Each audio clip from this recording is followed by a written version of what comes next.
Good morning, everyone. Good morning. Aloha and welcome to Unity Church. We are going to say our affirmation for the month, and it's on the screen behind me. So let's affirm this together. Fall is the time for harvest, gathering harvest. Let's start over.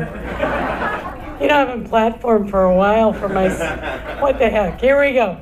All right, fall is the time for gathering our harvest. I am prosperous in every way. I am grateful. Now I'm going to highlight a few announcements for you because we have a lot of them. But the main thing is we want to say at this moment, we'd like to welcome our volunteer for the month because she wasn't here last week. Kayla Harvey. Yeah.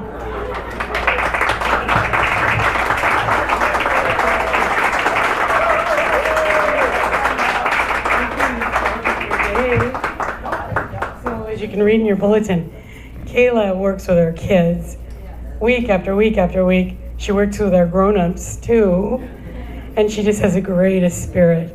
And so we wanted to honor her by all the hard work that she does, just without question. She's here and she has great lessons, as we know. And so if you want to say anything about you, it'd be great. Well, right. I wasn't expecting this. Thank you. And Patrick's on the board, so he kept it mum. It feels really good to be recognized. I feel like I've been slacking with my Unity desires to help recently, so I'm a little surprised, but we've all been getting, I think, blown over a little bit by all the chaos that's been happening, and I know that we all try so hard, so I really just appreciate being recognized. Thank you. I think I've needed a little boost, so thank you, and I love you all. We appreciate her. We appreciate her very much. And I also want to let you know that we're Yes, Virginia? We were hugging. I said, congratulations to you, Kayla. And she said, I'm what? What did I do? I said, you'll find out. Yeah, she didn't read her bulletin today. It's all good. Because she's busy back doing getting ready for kids. And how perfect is it?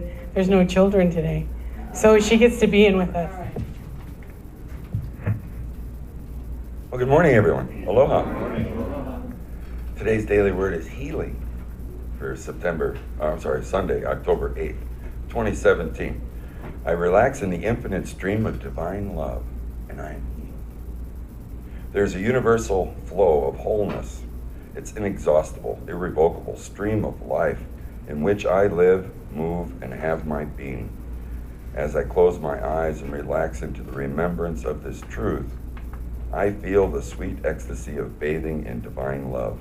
The inner dwelling peace of God is my true identity. As waves of being gently washed over me, they draw out my anxiety, sadness, fear, and all beliefs in lack and limitation that I have been cluttering my perception. My mind and heart are restored to awareness of divine life. Love heals. Love frees me from any suffering that I might have been experiencing in my mind, body, or spirit. Love restores me to a deep faith in God's infinite presence, power, and peace. Resting in love's curative, life-giving waters, I am refreshed and revitalized. I am healed. The reading, "Oh my God, you have healed me," is Psalms 32. And so today's daily word is healing, and the affirmation should be behind me here if we'd like to do it together. I relax in the infinite stream of divine life. I am healed. Thank you. Jim. Thank you so much.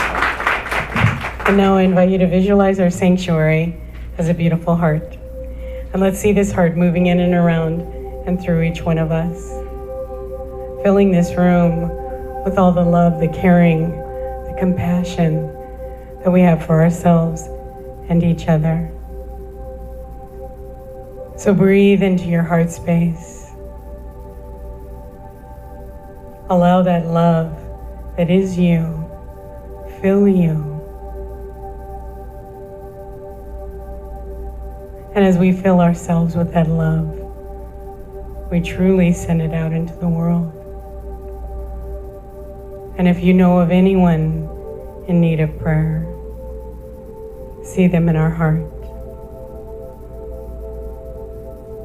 And if you have any circumstance in your world in need of prayer, and there's many circumstances in our world that we pray for, and send that caring and compassion and that love to.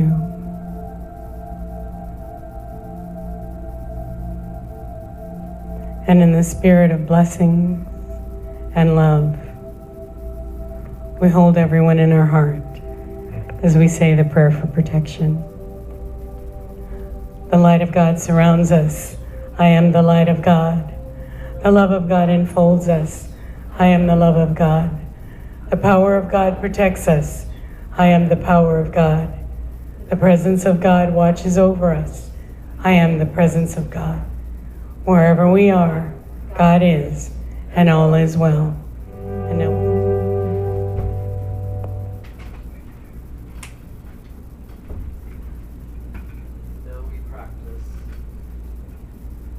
we practice what women and men of the world's spiritual traditions have been practicing for thousands of years. I just invite you to close your eyes. In meditation, we may feel inspired with creative ideas. I invite you to allow these words to guide you as you center on the one presence and one power in the stillness. I find peace and comfort in God. My heart is at ease and courageous. I find peace and comfort in God. My heart is at ease and courageous.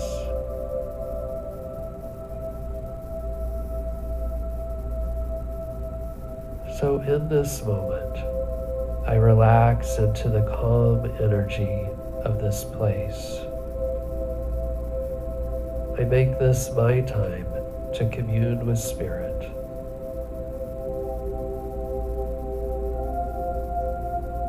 I let go of any tension in my body.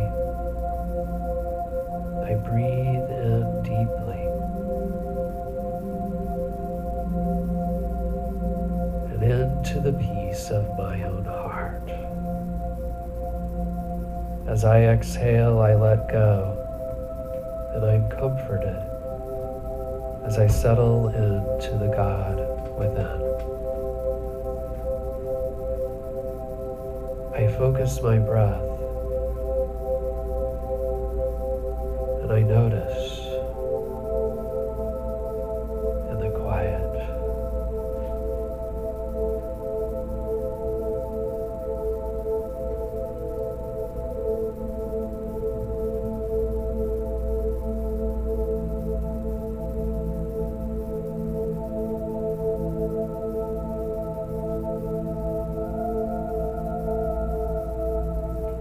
I live and move in God. I live and move in God.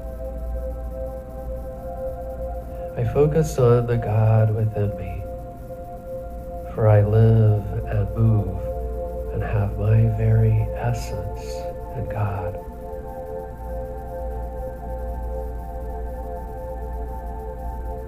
I may feel inspired as new ideas come to me.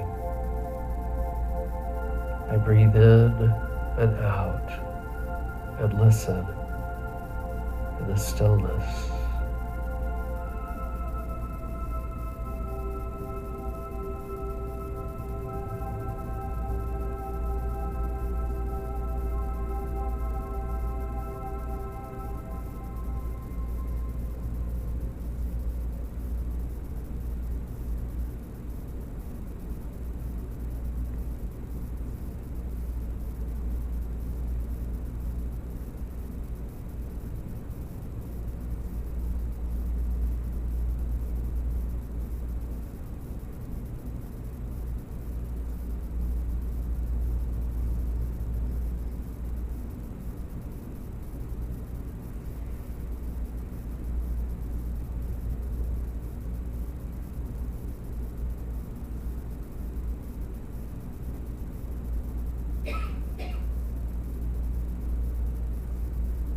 This morning I remember God created me for good.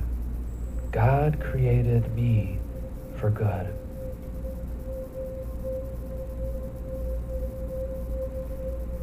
In meditation, in this stillness, I experience that which is very good. For the substance of spirit, that base that underlies all, is right here.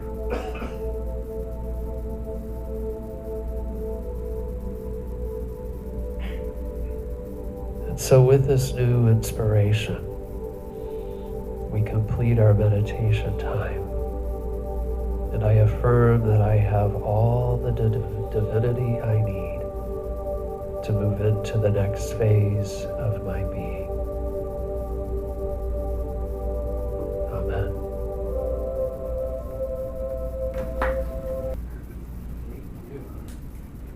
Thank you, everyone. So they picked that song. The title of my talk this morning is Coloring God.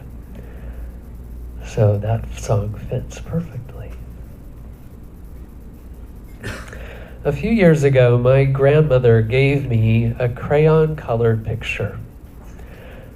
I had given it to her when I was 4 or 5 years old, probably sitting at her kitchen table.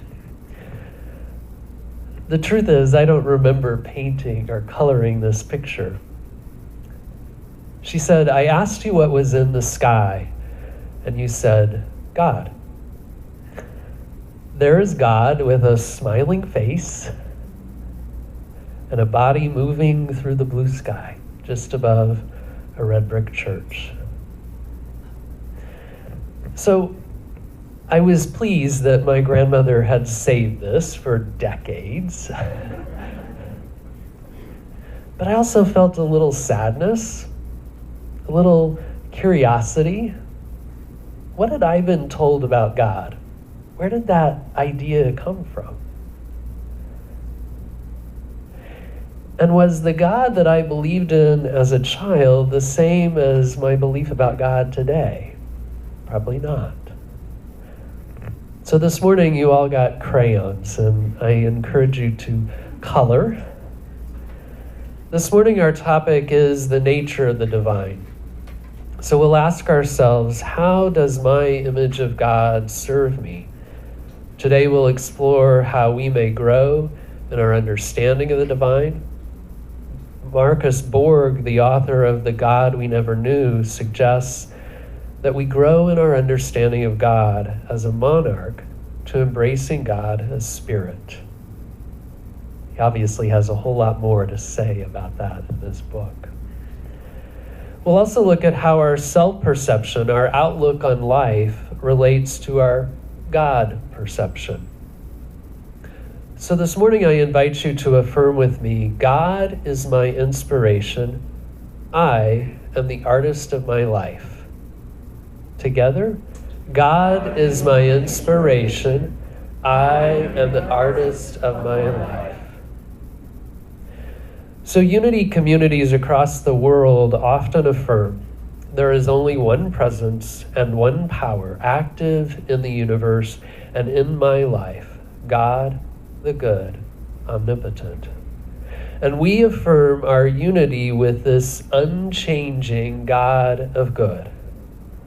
The challenge, right, is that life doesn't always look good. It doesn't always feel good. Have you ever wondered, is God on vacation? Or asked, God, why don't you just do something? Now there are researchers who've shown how our brain chemistry relates to our view of God. What Deepak Chopra, author of How to Know God, calls our God response. Chopra even challenges us to understand that mind goes way beyond the brains in our heads. And we'll come back to that. So we each imagine or color the divine. Now, I realize that in both Islam and in Orthodox Judaism, There's a suggestion that there's a futility in portraying God in concrete form.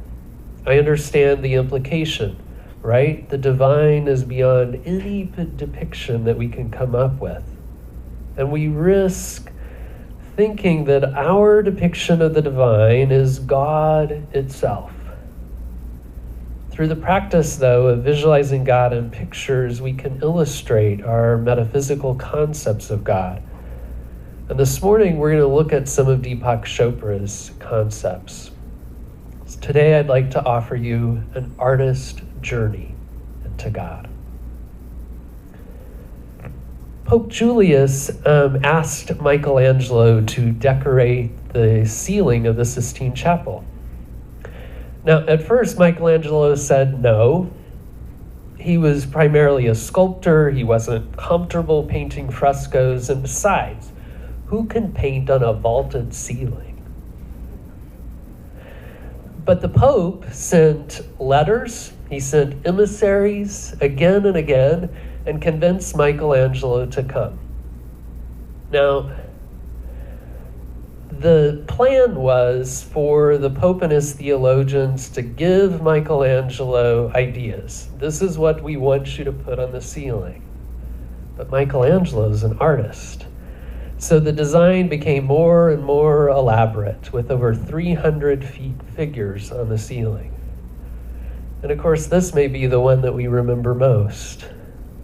God as an old white man with a white beard in the sky. And he seems to be giving the spark of life to Adam. So the Pope and his theologians had something to do with the ideas. But I wonder, did Michelangelo see God as an almighty monarch? Now, we may each experience changes in our conception of God. How does a monarchical model of God relate to our self-image? Well, first of all, we're not talking about those other people, but about ourselves. We may have grown this concept in some ways, but we all carry vestiges of this because we're human. It's part of our society and our culture. The God portrayed, though, is a distant deity. When we identify with a monarch God, life becomes about performing and pleasing. Chopra encourages us to ask the questions, who am I? Who is God? And how do I find or know God? And he links our earliest understanding of God to our fight or flight response in the brain. In this first stage of understanding, we may simply focus on the world as full of physical threats and danger. So let's go through those three questions. We may ask, who am I? In this first stage, I'm a survivor. Who is God? God is my protector. How do I find God? Through a mix of fear and loving devotion. A similar perception of God is related to achievement, and this ties with our reactive response. Again, a very physical response. This God is associated with security, power, and rules. And here, we might label God as King or Lord. And as we grow, we ask, who am I? I'm an individual, my ego and personality. And who is God? God is almighty. How do I... God is almighty. How do I find God? With awe and obedience. And this is actually the God portrayed in Genesis 3. The story of God walking through the garden and the man and woman hiding from him in shame because they've just eaten from the tree of life. God's feeling angry, and when he finds them, he says, see, the people have become like one of us, knowing good and evil, and he banishes them from the beautiful garden. There are very, very different perceptions about God throughout the Bible. Meister Eckhart, the 12th century German priest and mystic, explored God in poetry. He once asked, "How long will grown men and women in this world keep drawing in their coloring books an image of God that makes them sad?" So we can ask ourselves, have I drawn an image of God that leaves me sad? Have I drawn an image of God that leaves me happy? Now, there are also some positives to this monarchical perspective. With God as a monarch, we may feel grounded with a foundation. We may feel confident and in control of our lives. If we, quote, follow the rules, we may feel secure. I have to admit that I pictured God as an almighty deity, some sort of superhero, as a child. I grew up on a farm, so I would hear coyotes at night. And God was that view of protection when I visualized them coming to the window. This is the God I visualized when my father took me to hear a traveling evangelist as a young teenager. I felt so scared that night that the world would end. I recited the prayer of repentance just as instructed. This is the God that I called out to as an adult after I came home from a long weekend by myself and stepped into water. That night I dropped to my knees. God, help me. There was a crisis, and my first response wasn't some logical, calm knowing that everything would be okay. I was in bewilderment. So think about it. When have you simply prayed for safety or begged God for help? In each and every moment, we color our own God. The Mexican artist Frida Kahlo painted this painting, which has a very long title, "The Love Embrace of the Universe, the Earth, Diego, me, and Señor Exloto." I once saw this painting at the Nelson Atkins Museum of Art in Kansas City. Frida Kahlo suffered great pain as a child. She had suffered from polio, and then she was in a bus accident. She also had a lot of drama in her life. So she married, divorced, and then remarried the artist Diego Rivera. In this particular painting, she's showing herself being embraced by the universe, Mother Earth, and she's there in the center holding Diego, demonstrating her maternal role. And it's hard to see here, but in the painting, he also has a third eye representing imagination. And indeed, he did guide their lives and encourage her art. So when I saw this painting, I began to think about God in a very different way. You might see that in the painting there's also a lot of vegetation which can represent life and regeneration. Frida Kahlo's work is authentic, emotional, sometimes graphic, and highly symbolic.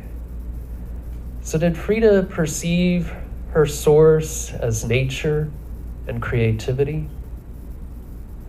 How does a spirit model of God relate to our self-image or our state of mind?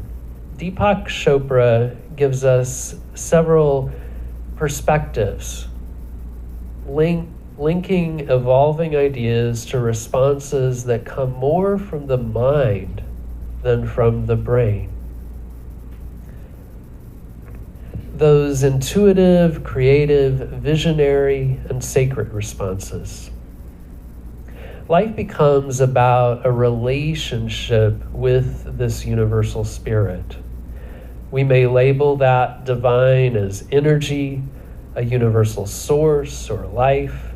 We may move from picturing God as peace to a liberator, creator, to a source of miracles and pure being. So I want to share with you 3 of these perspectives. When we first view God as spirit, we might ask, who am I? I'm a silent witness to the mystery of spirit. And who is God? God is my peace. How do I know God? Through meditation and silent contemplation. Now, we may also see ourselves as united to a motivating source. And as we grow, we may ask, who am I? Who is God? I'm a co-creator with God. We're creating things together. And how do I know God? Through inspiration in art, music, dance, social interaction, in nature, in a cause. Ultimately, we may experience the divine directly in our lives as if we're one with God. Now, most of us aren't there yet, at least not all the time. We may ask, who am I? And the answer becomes, I am the source for God. God expresses as me, and this is true for each and every one of us. So who is God? God is pure being, the very essence of life itself. How do I know God? Not by leaving the world, but by transcending in consciousness. Deepak Chopra explains the divine this way. Instead of God being a vast, imaginary projection, God turns out to be the only thing that is real. And the whole universe, despite its immensity and solidity, is a projection of God's nature. So God as spirit can be very real in our lives. As a child, I visualized God active in my life when I joined in singing glorious hymns with the breeze blowing through the church windows. At different points in my life, like college and, of course, ministerial school, I saw my picture of the divine being painted over by me. Today, when I meditate and see God, I see God in other people. I visualize God as peace, guidance, and intelligence. I see Spirit active in my life as an enduring, innovative substance, as the energy to overcome and that faculty of love in the midst of relationships. So how is Spirit active in your life? How do you color your God right now? You and I understand that our image of God relates to our self-image. So we can ask ourselves, do I interact with others from a place of sadness and anger? Look at how you relate to God. Do I cooperate as happy and peaceful? And how do I allow the divine to express through me? Let's affirm together again, God is my inspiration. I am the artist of my life.